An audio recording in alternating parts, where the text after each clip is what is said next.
Australia's nearest neighbour is Indonesia, and Indonesia is governed by a constitution too.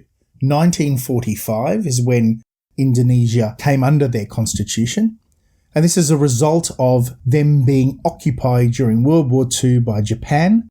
And after the Potsdam Agreement, where Japan surrendered, Indonesia declared itself an independent nation. In 1945, hastily a constitution was put together. It's been changed a number of times since, but here is the preamble, which is unchanged since 1945, of the Indonesian constitution. The first thing that I'd like to point out is this. The Indonesian constitution is the shortest constitution in the world, but it has a very long preamble in comparison to Australia. This section here means that a part of it has been omitted. Whereas independence is the inalienable right of all nations. Let's break this down. The first section says they shouldn't be controlled by other nations. Every nation should govern themselves by the grace of God Almighty and motivated by the noble desire to live a free national life. So the nation is free. Not necessarily talking about the people, but the nation. The national life is free. The people of Indonesia hereby declare to their independence. This is important. Prior to World War II, Indonesia was the East Indies. They were colonized by the Dutch. They were controlled during the war by the Japanese, and now they are declaring their independence from all other countries, from the Dutch heritage and from the Japanese occupation. Subsequent thereto,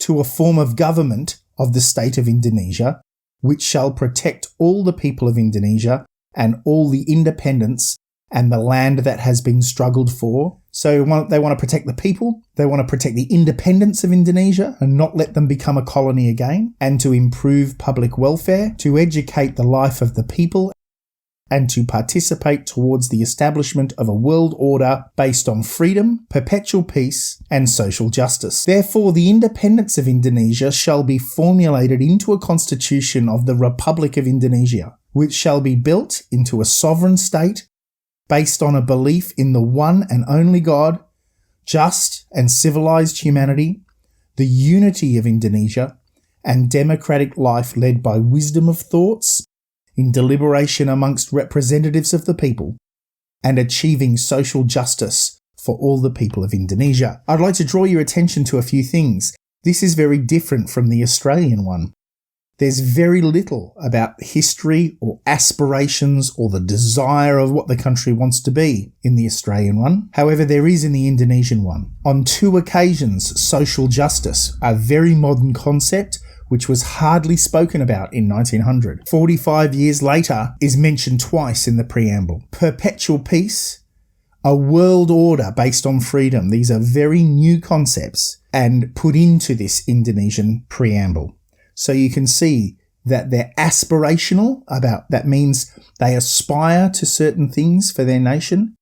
And this is a statement about how they want their nation to be.